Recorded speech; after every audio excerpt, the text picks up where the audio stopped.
একটা সার্ভে হয়েছিল, তাদের দেখা গেল আওয়ামী লীগ 53% ভোটারদের সমর্থন, বিএনপির 24% আর জামাতের 11%।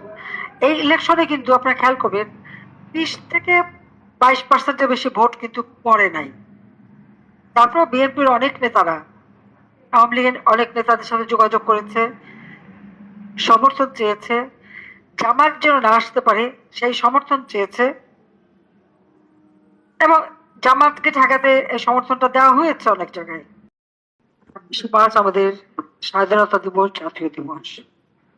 জাতির পিতা বঙ্গবন্ধু শেখ মুজিবুর রহমানের জন্মদিন ও বাংলাদেশের স্বাধীনতা অর্জন শীর্ষক এই আলোচনা সভায় যারা বক্তব্য রেখেছেন, আমাদের কেন্দ্রীয় কমিটি, এছাড়া সহযোগী সংগঠন এবং অন্যান্য যারা অতিথিবৃন্দ, সবাইকে আমি আন্তরিক ধন্যবাদ জানাই।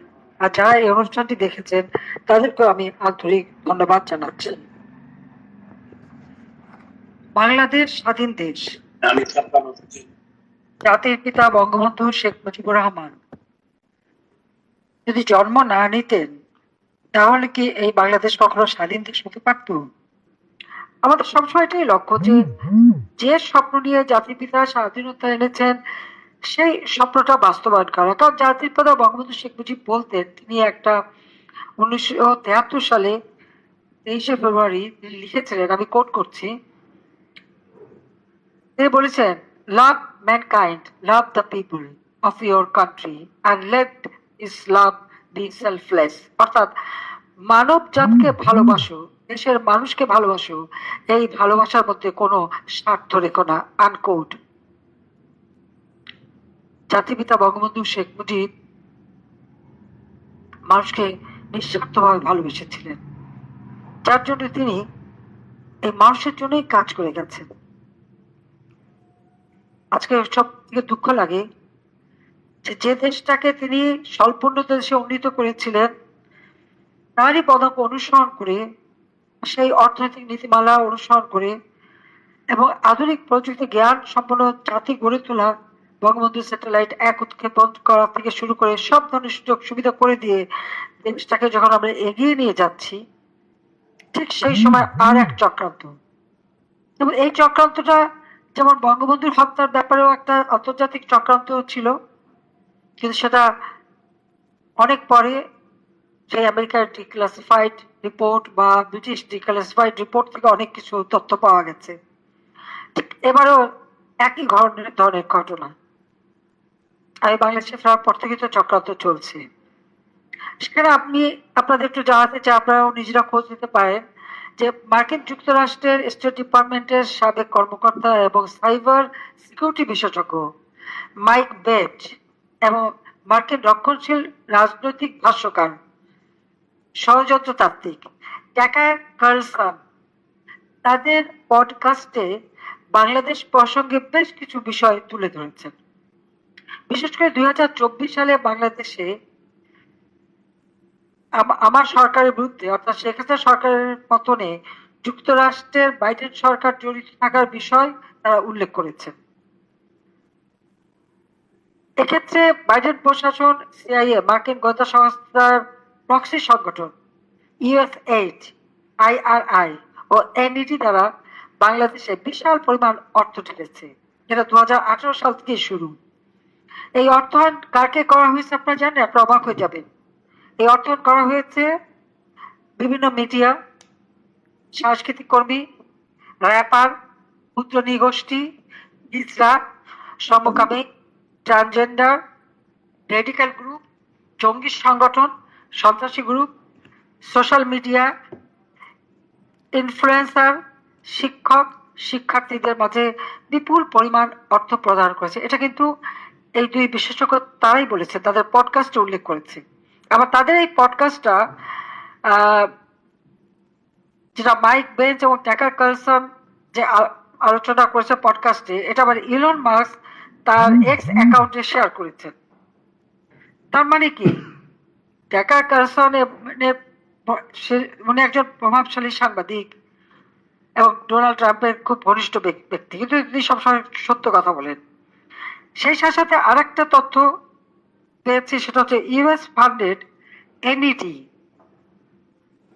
এই এনইডি হচ্ছে ন্যাশনাল এন্ডাওমেন্ট ফর ডেমোক্রেসি, এবং এই এনইডির ফান্ড সেটা কোথায় কোথায় গেছে সেটা তারা কিন্তু স্বীকার করেছে, কারণ এনইডির যিনি প্রেসিডেন্ট এবং সিইও ড্যামন উইলসন, সে তাদের যে sub committee on national security, department of state and related programs of the house committee, সেখানে তাকে টেস্টিমনি দিতে হয়েছে, তাকে বলতে হয়েছে কত টাকা কোথায় কিভাবে ব্যবহার করেছে।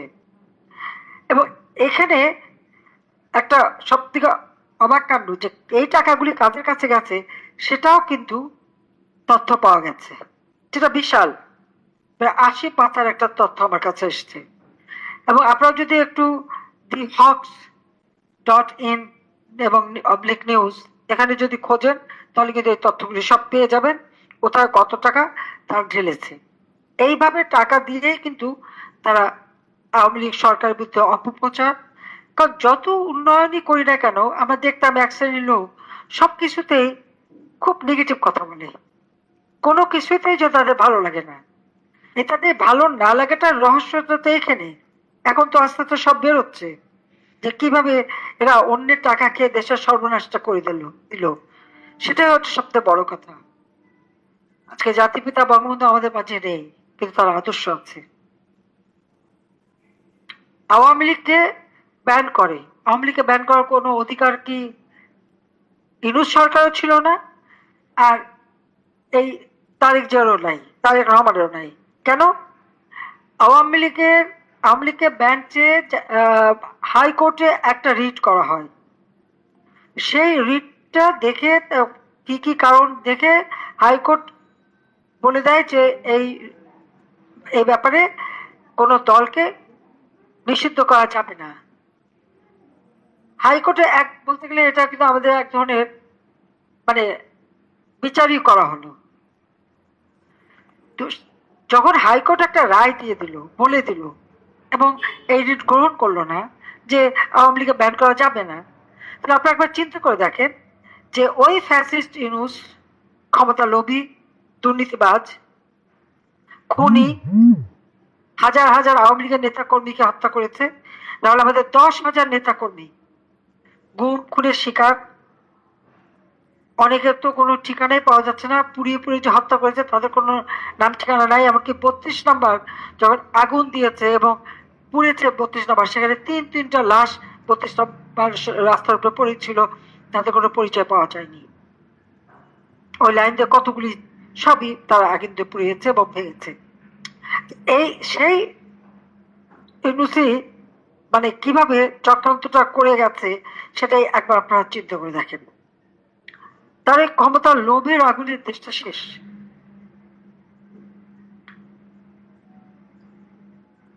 দীর্ঘদিন তার ক্ষমতা আসার লোভ ছিল, সেটাকে কার্যকর করতে যে আজকে একটা দেশকে ধ্বংসের দিকে নিয়ে গেছে। এবং এই ইউনূস যেটা করে গেছে, এখন নির্বাচন নামে একটা প্রহসন, যে নির্বাচন আপনারা দেখেছেন ভোটার কত, একটা সার্ভে হয়েছিল তাদের দেখা গেল আওয়ামী লীগ 53% ভোটারদের সমর্থন, বিএনপির 24% আর জামাতের 11%। এই ইলেকশনে কিন্তু আপনারা খেয়াল করবেন 20 থেকে 22%-এর বেশি ভোট কিন্তু পড়ে নাই। তারপর বিএনপির অনেক নেতারা আওয়ামী লীগের অনেক নেতাদের সাথে যোগাযোগ করেছে, সমর্থন চেয়েছে, জামাত যেন না আসতে পারে সেই সমর্থন চেয়েছে, এবং জামাতকে ঠেকাতে এই সমর্থনটা দেওয়া হয়েছে অনেক জায়গায়। কিন্তু একটা জিনিস খুব রহস্যজনক, আমি খুব চেষ্টা করছিলাম যে প্রত্যেকটা ভোট কেন্দ্রের ভোটের তালিকা পাওয়া যায় কিনা, সেটা কিন্তু নাই। কারণ ব্যাপকভাবে যে ভোট চুরি করেছে সেটা প্রকাশ হয়ে যাবে, ওদের ওগুলো এখন ঠিকঠাক করার চেষ্টা করছে। যাক, আমি এটুকুই বলবো যে আজকে আওয়ামী লীগ ব্যান্ড একটা অবৈধভাবে ক্ষমতা দখলকারী, সে কি করে একটা জনগণের নির্বাচিত সরকারকে উৎখাত করা এবং ক্ষমতা বসা, এবং সেই রাজনৈতিক দল, যে রাজনৈতিক দল 1949 সালে প্রতিষ্ঠিত, যে রাজনৈতিক দল বাংলাদেশের স্বাধীনতা এনে দিয়েছে, সেই রাজনৈতিক দলকে কিভাবে তারা ব্যান করে, নিষিদ্ধ করে? এটা করবার অধিকার তাদের নেই। ওই অবৈধ সরকারের ওই অবৈধ কথা মানার কোনো দরকারই নাই।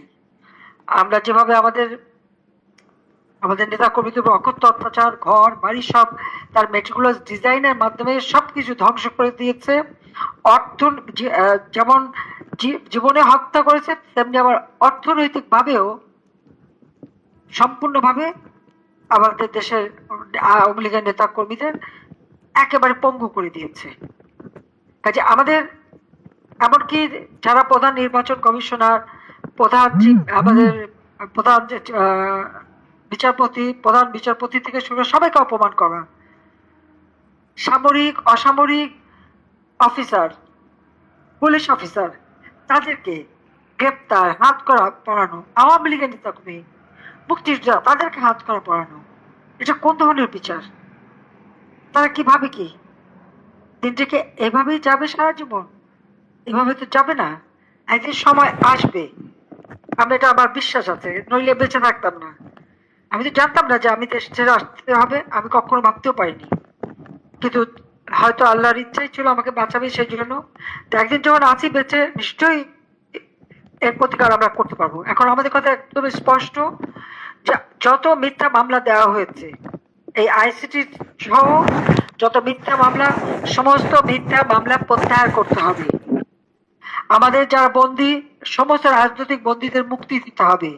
আজকে 1.5 বছর তাদের গ্রেপ্তার করে রেখেছে, বয়স্ক মানুষগুলি হাত করা পড়ায়, তাদের উপরে অত্যাচার করে, তাদের উপরে কোর্টের ভিতরে মারপিট করে। কি অসভ্যতার একটা চরম!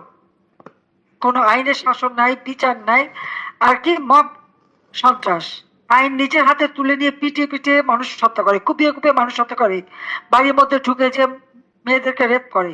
সংখ্যালঘু সম্প্রদায়, আইনজীবী, আওয়ামী লীগের এবং সহযোগী সংগঠনের নেতা কর্মী, সাংবাদিক, কেউ তো তাদের হাতে ছাড়া পাচ্ছে না। সকলের উপরে চরম নির্যাতন চালিয়ে যাচ্ছে, প্রতি পদে মানবাধিকার লঙ্ঘন করে যাচ্ছে। হ্যাঁ, নির্বাচন নামে একটা প্রহসন হয়েছে, হয়তো এক ব্যক্তি যে আর এক ব্যক্তি এসেছে, পরিবর্তন তো কিছু হয়নি, চরিত্র তো একই। আজকে শুনলাম একজন সাবেক আমাদের সেনা অফিসার, মেজর জেনারেল, তাকে গ্রেপ্তার করেছে। এরকম একের পর এক তারা গ্রেপ্তার করে যাচ্ছে। তাদের অপরাধটা কি?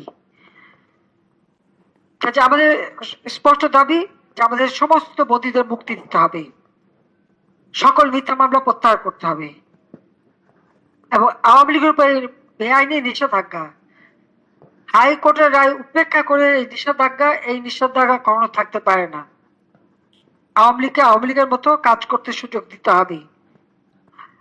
তাছাড়া আজকে প্রত্যেকটা জিনিসের দাম বেড়ে গেছে, চাল, ডাল, তেল, লবণ, মাছ, মাংস, সবজি সব সাধারণ মানুষের ক্রয় ক্ষমতার বাইরে চলে গেছে। কাজে প্রত্যেক জিনিসের দাম কমাতে হবে, সাধারণ মানুষের ক্রয় ক্ষমতার আওতার মধ্যে আনতে হবে। আমি প্রত্যেক ঘরে ঘরে বিদ্যুৎ দিয়েছিলাম। সবাইকে ধন্যবাদ। জয় বাংলা।